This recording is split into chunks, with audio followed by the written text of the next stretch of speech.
மெயினாக அப்போ கண்டுபிடிக்கிறப்ப நம்ம எப்படி வந்து சிலபிளை சூஸ் பண்ணணுன்னா கொஞ்சம் சஸ்டெயின் ஆகிற நோட்டாக நம்ம என்ன பண்ணணும் சூஸ் பண்ணணும், கொஞ்சம் லென்த்தாக வர மாதிரி. இல்லைன்னு பாட்டு கொஞ்சம் நமக்கு ப்ளே பேக்கில் போய் ஸ்லோவாக ப்ளே பண்ணுற மாதிரி வச்சு கண்டுபிடிக்கலாம்.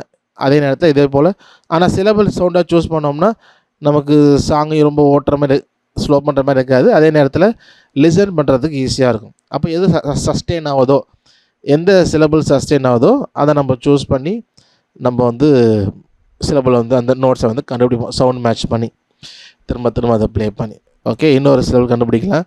ஸோ இந்த சிலபிள் நம்ம கண்டுபிடிச்சி நோட்ஸ் எழுதும் பொழுது நம்ம வந்து கொஞ்சம் அந்த சாங் வந்து லிசன் பண்ணணும். எப்படி லிசன் பண்ணால் அந்த பேட்டர்ன் லிசன் பண்ணணும். இப்போ சில நேரம் பார்த்தீங்கன்னா இப்போ இந்த பாட்டிலே சொல்கிற மாதிரிலே, 2 சிறு கண்கள் தேவனை பார்க்க, 2 சிறு காதுகள் அவர் சத்தம் கேட்க, 2 சிறு கைகள் அவர் வேலை செய்ய, 2 சிறு கால்கள் அவர் வழி நடக்க, ஒரு சிறு நாவு அவர் துதி பாட, ஓர் சிறு இதயம் அவருக்காய் கொடுக்க. இப்போ இந்த 3 அதாவது 6 லைன் இருக்கா, 2 பண்ணேன். ஃபஸ்ட்டு 2 லைனு ஒரு டியூனில் இருக்குது, அடுத்த 2 லைன் அந்த மேலே இருக்க டியூன்லேயே தான் அப்படியே வருது பாருங்களேன். 2 சிறு கண்கள் தேவனை பார்க்க, 2 சிறு கைகள் அவர் வேலை செய்ய. அப்போ அதே டியூனில் இருக்குது. அப்போ நம்ம நோட்ஸ் எழுதும் பொழுது இதெல்லாம் நம்ம வாட்ச் பண்ணோம் அப்படின்னு நமக்கு டைம் சேவ் ஆகும். அங்கே போகிறப்ப ஈஸியாக எழுதிடலாம். ஆனால் இந்த மாதிரி வரும்போது என்ன ஆகும்னா மேபி ஒரு சில சிலபிள் வந்து எக்ஸ்ட்ரா வரலாம். ஏ கண்டுபிடிச்சிட்டோம், ஸோ சி மேஜர் தான். அப்போ சாங் நம்ம லிசன் பண்ணும்பொழுது அதே பேட்டர்னில் இருக்குதா அதை வந்து நம்ம வந்து லிசன் பண்ணோம். அதே நேரம் அப்போது ஃபஸ்ட் லைன் நோட்ஸ் கண்டுபிடிச்சோம் இல்லையா. ஓகே, ஸோ இப்போ இது பார்த்தீங்கன்னா கண்கள் இப்போ தேவனை பார்க்க இருக்குல்ல, தேவனை ஏல ஆரம்பிக்குது, தேவனை பார்க்க ஜியில் இருக்குது. இப்போ ஏலேருந்து கீழே வருதா மேலே போதா, தேவனை, அப்போ ஒன்று ஏலே இருக்குது இல்லை மேலே போகுது, இப்படி தான் நோட்ஸ் வருது. அப்போ ஏலேருந்து அதாவது 3A 2G பார்க்க தான் கீழே இறங்குது, இல்லாட்டி ஏபிபி இல்லை ஏஏபி அந்த மாதிரி போயிட்டு ஜிக்கு வருது. ஸோ இந்த மாதிரி அந்த ஃப்ரேஸை நம்ம லிசன் பண்ணும்பொழுது நமக்கு இன்னும் கொஞ்சம் டைம் சேவாக இருக்குது. நம்ம பிசிடி இல்லை எப்படி இருக்கிறது ரொம்ப சுற்றி அலைய வேண்டாம் நோட்ஸில் லிசன் பண்ணுறப்போ. அதே போல் இன்னொரு விஷயம், பாட்டை ஆரம்பிக்கிறது இருக்கு இல்லையா, எந்த பாட்டாக இருந்தாலும் ஆரம்பிக்கிறது அது வந்து லேண்டிங் நோட்ஸில் தான் ஆரம்பிக்கும். லேண்டிங் நோட்ஸ்னால் என்ன, இப்போ ஃபார் எக்ஸாம்பிள் நம்ம இந்த பாட்டுக்கு ஸ்கேல் கண்டுபிடிச்சிட்டோம், சி மேஜர் ஸ்கேல், இது ஸ்கேல். சி மேஜர் கார்டுனா என்னென்ன நோட் பிடிப்போம், சிஇஜி, அதான் 135 ஃபார்முலா இல்லையா. அப்போ சிஇஜி தான் சி மேஜர் கார்டு. அப்போது சிஇஜி இது 3மே லேண்டிங் நோட், நம்ம ரூட் கார்டு சொல்கிறோம் இல்லையா. அப்போ சி மேஜர் தான் ரூட் கார்டு, சிஇஜி. அப்போ இந்த ஃபஸ்ட்டு சிலபிள் இருக்குல்ல, ரென் அப்படிங்கிற சிலபிள் வந்து அதிகபட்சம் 98% இந்த லேண்டிங் நோட்ஸில் தான் இருக்கும். இந்த லேண்டிங் நோட்ஸில் தான் ஆரம்பிக்கும், லேண்டிங் நோட்ஸில் தான் இருக்கும். ஓகே, சியில் ஆரம்பிக்கும், ஆர் இயில் ஆரம்பிக்கும், ஆர் ஜியில் ஆரம்பிக்கும் 98%. மீதி 2% இருக்கு இல்லையா, ஒரு சில பாட்டு இருக்குது அது அந்த லேண்டிங் நோட்ஸில் இருக்காது, வேறு நோட்ஸில் ஆரம்பிக்கும், எஃப்ல ஆரம்பிக்கும் இல்லை ஏல ஆரம்பிக்கும், அப்படி இருக்குது. பட் ரொம்ப ரேர் தான், அதான் 2% தான். பட் ஆல்மோஸ்ட் எல்லா பாட்டுமே லேண்டிங் நோட்ஸில் ஆரம்பிக்கும். இப்போ இந்த பாட்டுமே லேண்டிங் நோட்ஸில் தான் ஆரம்பிக்குது. ஸோ அதை நீங்கள் சவுண்ட் மேட்ச் பண்ணி எழுதுங்க. ஓகேவா, நான் சாங் அனுப்புகிறேன். இப்போது டெம்போ 90 இருந்துச்சு, 80 வச்சு நான் வந்து எக்ஸ்போர்ட் பண்ணி அனுப்புகிறேன், கொஞ்சம் ஸ்லோவாக இருக்க மாதிரி. அதனால் இதை மட்டும் பார்ப்போம். சார் இப்போ நான் அந்த பாட்டு ப்ளே பண்ணுறேன். இந்த ரென் அப்படிங்கிற சிலபிள் வந்து CRERG இந்த 3ல் தான் ஏதாவது ஒன்றில் ஆரம்பிக்கும். ஓகே, ஸோ அது மட்டும் கண்டுபிடிச்சிட்டு நம்ம கிளாஸை வந்து க்ளோஸ் பண்ணுவோம். மீதி இருக்கிறதெல்லாம் நீங்கள் வந்து அசைன்மெண்ட்டில் பண்ணுங்கள். இந்த ஒரு பாட்டு தான், வேறு பாட்டு இல்லை. ஏன்னா இதுவே டைம் எடுக்கும், இது கொஞ்சம் நேரம் டைம் எடுக்கும். ட்ரை பண்ணுங்கள். ஓகேவா, அதே போல் நான் சொன்ன இந்த ஃப்ரேஸ்லாம் லிசன் பண்ணிங்கன்னா ரிப்பீட்டேஷன் லைன்லாம் இருக்குல்ல, அதெல்லாம் வந்து நீங்கள் கண்டுபிடிச்சிட்டா சீக்கிரமாக எழுதிடலாம். ஓகேவா, ஸோ நான் பாட்டை வந்து ப்ளே பண்ணுறேன். ரென் அப்படிங்கிறத கண்டுபிடிங்க.